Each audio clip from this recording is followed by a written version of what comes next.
Welcome to new TV Telugu.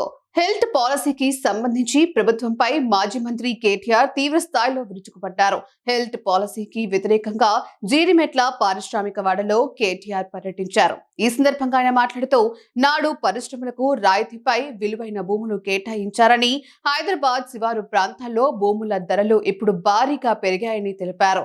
2 ఏళ్లలో ఒక్క ఇందిరమ్మ ఇల్లు కూడా కట్టలేదని విమర్శించారు. రేవంత్ రెడ్డి అవినీతి అనకొండ అంటూ వ్యాఖ్యలు చేశారు. కోకాపేటలో ఎకరం 130 కోట్లకు పోయిందని చెప్పి ప్రభుత్వం గొప్పగా రాయించుకుంది. మరి 130 కోట్లు కోకాపేటలో ఎట్లుంటది? పక్కనే ఒక 15 కిలోమీటర్ల దూరంలో ఉండే జీడిమెట్ల షాపూర్ ప్రాంతంలో ₹1 ఎట్లుంటది ఎకరం? ఇది ఎక్కడ న్యాయం? పోనీ ఇప్పుడు మా దేవదానం గారు ఉన్నారు, ఆయనకు మరి మీరు ఇక్కడ కూడా గజం 4,000 రూపాయలకి ఇస్తే ఆయన కూడా కొనుక్కుంటాడు.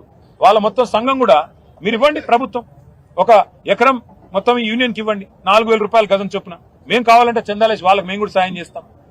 వాళ్ళకి ఇవ్వరు, కార్మిక సంఘాలకు ఇవ్వరు, పేద ప్రజలకు ఇవ్వరు. కానీ ఎవరికి ఇస్తారు? పెద్ద పెద్ద పరిశ్రమలని చెప్పి ఎవరైతే నడుపుతున్నామని చెప్పి చెప్తున్నారో వాళ్ళకిచ్చి వాళ్ళు అపార్ట్మెంట్లు కట్టుకోవడానికి, మాల్స్ కట్టుకోవడానికి ఇవాళ చేస్తున్న వ్యవహారం ఏదైతుందో దీని వెనకాల దాగి ఉన్నది 5 లక్షల కోట్ల కుంభకోణం. ఈయన అనుముల రేవంత్ రెడ్డి కాదు, ఈయన అవినీతి అనకొండ. ఈయన అన్నదమ్ముళ్ళు, ఈయన చుట్టూ ఉండే కొంతమంది రియల్ ఎస్టేట్ మాఫియా, వాళ్ళందరూ కలిసి ఈ 9,300 ఎకరాల మీద కన్నేసి వాటిని కాజేయడానికి లక్షల కోట్ల రూపాయలు ఢిల్లీకి కప్పంగా కట్టడానికి, ఢిల్లీ పెద్దలకు పంపి పదవులు కాపాడుకోవడానికి మూటలు పంపి చేస్తున్న ఒక కుయుక్తి. దీన్ని బీఆర్ఎస్ అడ్డుకుంటుంది. ఇది కేవలం ప్రారంభం మాత్రమే. రేవంత్ రెడ్డి గారు అనుకుంటుండొచ్చు ఒకరోజు వచ్చినారు పోయినారు ఏం చేస్తారని. ఏం చేస్తామో చూపెడతాం. హైదరాబాద్ నగరంలో ప్రతి గల్లీలో ప్రజలను కూడగడతాం, ప్రతి నియోజకవర్గంలో కూడగడతాం.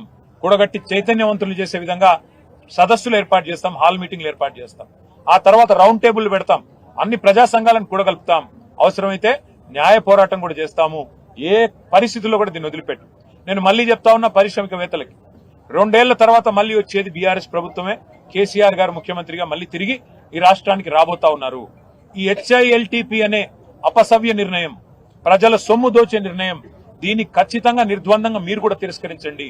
ఎందుకంటే నడుస్తున్న పరిశ్రమను మూసేసి మీరు ఎక్కడికో పోవాలి అంటే అక్కడ అవసరాలు లేకుండా, అక్కడ కనీస పరిస్థితులు లేకుండా మీరెక్కడ పోతారు? మీరు కనుక ఇప్పుడు ఈ భూమాయలో పడి వీటిని కొనుగోలు చేస్తే దీన్ని ఖచ్చితంగా సమీక్షించి రద్దు చేసి అవసరమైతే చట్టం తెస్తాం, చట్టం ద్వారా రద్దు చేస్తామని చెప్పి కూడా నేను పారిశ్రామికవేత్తలకు కూడా ముందే అప్రమత్తం చేస్తున్నా. నేను హెచ్చరించడం లేదు, అప్రమత్తం చేస్తున్నా. రేవంత్ రెడ్డి భూ కుంభకోణంలో మీరు భాగస్వాములు అవుతే మీరు కూడా నష్టపోతారు. దయచేసి మీరు పెట్టిన డబ్బులు కూడా నష్టపోతారు. ఇటు పరిశ్రమ పోతుంది, అటు భూమి కూడా పోతుంది. ఎటు కాకుండా మీరు పోతారు. ముందే నేను మిమ్మల్ని అప్రమత్తం చేస్తున్నా అని చెప్పి కూడా తెలియజేస్తూ, ఇది నా సొమ్ము కాదు, రేవంత్ రెడ్డి సొమ్ము కాదు, బీఆర్ఎస్ సొత్తు కాదు, కాంగ్రెస్ సొత్తు కాదు. ఇది ప్రజల ఆస్తి, ప్రజల సొమ్ము.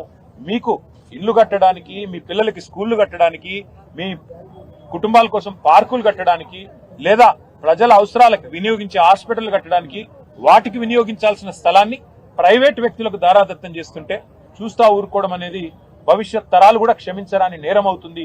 దయచేసి మీరు కూడా కలిసి రావాలి ఈ పోరాటంలో అని చెప్పి ఇక్కడ ఉన్న మా కార్మిక అన్యులకు కూడా నేను తెలియజేస్తూ